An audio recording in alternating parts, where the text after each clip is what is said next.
Terima kasih atas kesempatannya. Perkenalkan, nama saya Hananda Atikurota, NIM 2019-210254. Di sini kelompok kami mewawancarai bisnis yang bernama Kristomsin Tritunggal.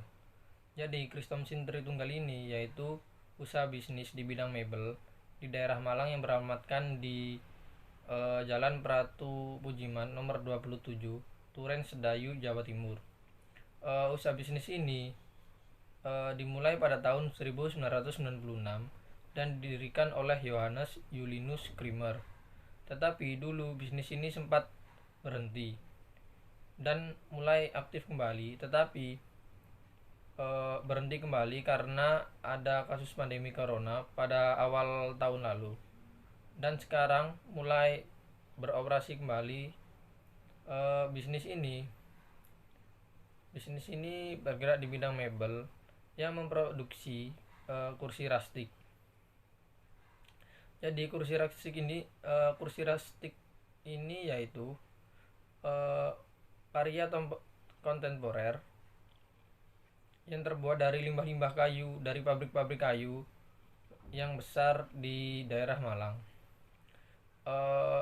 Bahan untuk pembuatan kayu rustik ini yaitu ranting kayu jati yang dibeli dari orang-orang yang menebang kayu yang biasa digunakan untuk membuat kayu bakar. Jadi untuk pembuatan kursi rustik ini ada beberapa proses. Proses yang pertama yaitu dimulai dari membuat kaki-kakinya terlebih dahulu dengan cara membentuk ukuran kaki sesuai dengan pesanan. Selanjutnya yaitu di oven selama 2 minggu sampai kadar air di dalam kayu menjadi 10-12. Lalu setelah di oven, kayu dihaluskan atau dipasrah sampai halus dan dirakit. Dan proses yang terakhir adalah pengemasan yaitu dengan plastik bubble wrap dan karton double wall.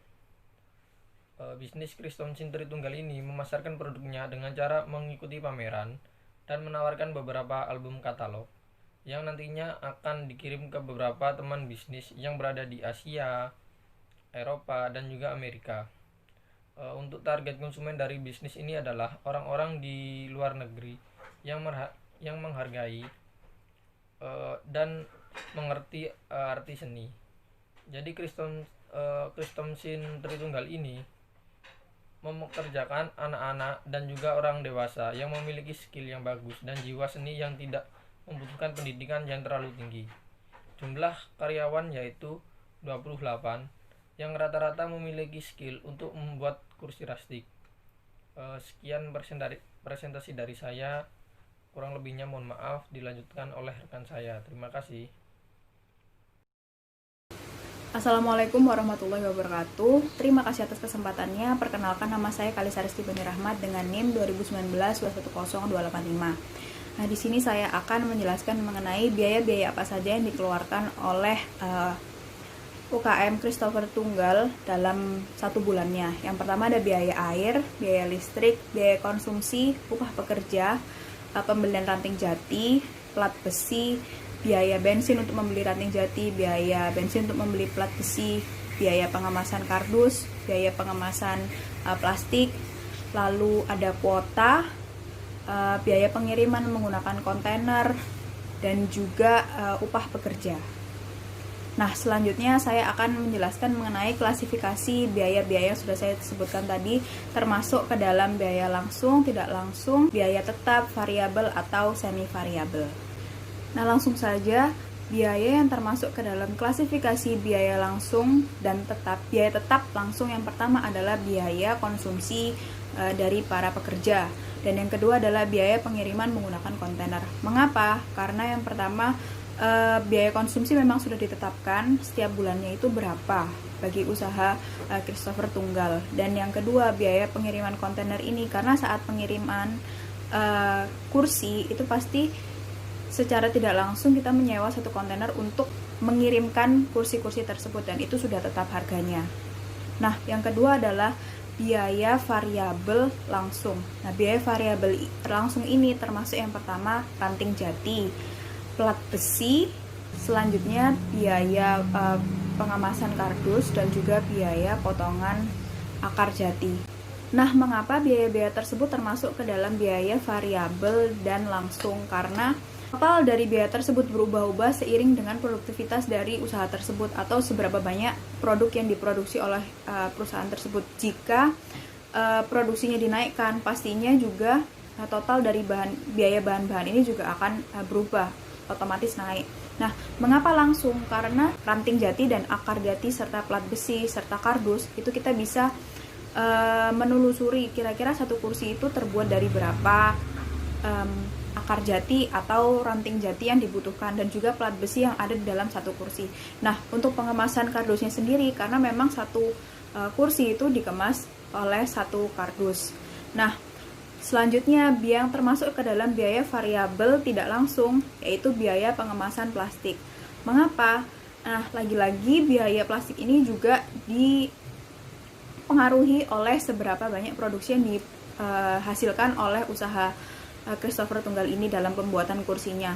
Nah, kenapa tidak langsung? Karena kita pun juga tidak bisa menelusuri atau menghitung seberapa banyak plastik atau seberapa banyak gulungan plastik yang dibutuhkan oleh satu kursi atau enggak saat mengemas kursi tersebut begitu. Nah, selanjutnya ada biaya semi variabel langsung. Yang termasuk ke dalam biaya ini adalah biaya upah pekerja. Mengapa? Karena upah pekerja yang dikeluarkan oleh usaha ini berubah-ubah tergantung dengan berapa banyak produksi yang akan dihasilkan. Bisa saja satu hari memperkerjakan 5 atau bisa saja di lain hari memperkerjakan 10 orang. Nah, mengapa langsung? Karena setiap pekerja ini punya jam kerja yang pastinya sudah ditentukan atau yang berbeda-beda. Jadi pemberi upah juga sudah mengetahui para pekerja ini bekerja berapa jam dan akan dibayarkan sesuai dengan jam kerjanya tersebut. Nah, selanjutnya ada biaya semi variabel tidak langsung. Yang termasuk ke dalam biaya ini meliputi biaya listrik, biaya air, biaya kuota, dan juga biaya bensin untuk pembelian ranting jati dan juga plat besi. Mengapa? Karena biaya ini juga berubah-ubah dan tidak menentu serta juga susah ditelusuri karena saat pembelian, misalkan saat pembelian ranting jati atau plat besi, kita tidak bisa menghitung seberapa banyak bensin atau berapa liter atau mililiter bensin yang kita keluarkan untuk membeli beberapa plat besi atau membeli satu box ranting atau enggak satu truk ranting.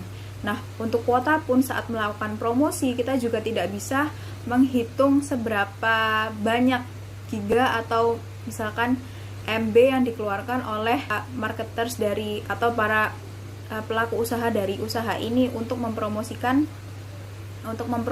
katalognya atau mempromosikan produknya. Serta untuk biaya listrik juga berubah-ubah bergantung dengan seberapa banyak produksi yang mereka lakukan dalam bulan ini dan bulan selanjutnya pun bisa jadi berbeda. Air pun juga begitu. Nah, itu tadi adalah penjelasan saya mengenai biaya-biaya apa saja yang dikeluarkan oleh usaha dari Kristonsin Tritunggal ini dalam satu bulan serta klasifikasi biaya-biaya tersebut termasuk ke dalam biaya apa saja. Nah, selanjutnya rekan saya akan melanjutkan menjelaskan mengenai laporan laba rugi dari usaha yang kami observasi ini. Sekian dari saya, terima kasih. Wassalamualaikum warahmatullahi wabarakatuh. Assalamualaikum warahmatullahi wabarakatuh. Terima kasih atas kesempatannya. Perkenalkan, nama saya Atailah Mirosibul Hakim dengan NIM 2019-210266. Saya akan menjelaskan tentang laporan laba rugi dari PT Kristonsin Tritunggal. Yang pertama ada penjualan. Penjualan ini kami dapatkan dari jumlah produk yang terjual yaitu 5.000 unit dikalikan dengan harga produk per unitnya yaitu Rp200.000 yang didapatkan hasil 1 miliar. Kemudian beban variabel. Yang pertama yaitu bahan baku langsung. Bahan baku langsung kami dapatkan dari BBL 96.500 dikalikan dengan jumlah produknya yaitu 5.000. Didapatkan hasil 482.500.000 rupiah. Kemudian untuk TKL tenaga kerja langsung kami dapatkan dari TKL 1.500.000 dikalikan dengan jumlah tenaga kerja yaitu 30. Didapatkan 45 juta rupiah. Kemudian untuk BOP variabelnya yaitu 160 juta yang didapatkan margin kontribusi dari 1 miliar dikurangi 482.500.000 dikurangi 45 juta dan dikurangi 160 juta, didapatkan hasil 312.500.000. Kemudian untuk BOP tetapnya yaitu 51.500.000. Kemudian penjualan dan administrasi tetapnya yaitu 500.000. Dan didapatkan hasil dari laba bersih yaitu 260.500.000 dari 312.500.000 dikurangi 51.500.000 dikurangi 500.000. Sekian, terima kasih presentasi dari saya dan rekan-rekan saya. Wassalamualaikum warahmatullahi wabarakatuh.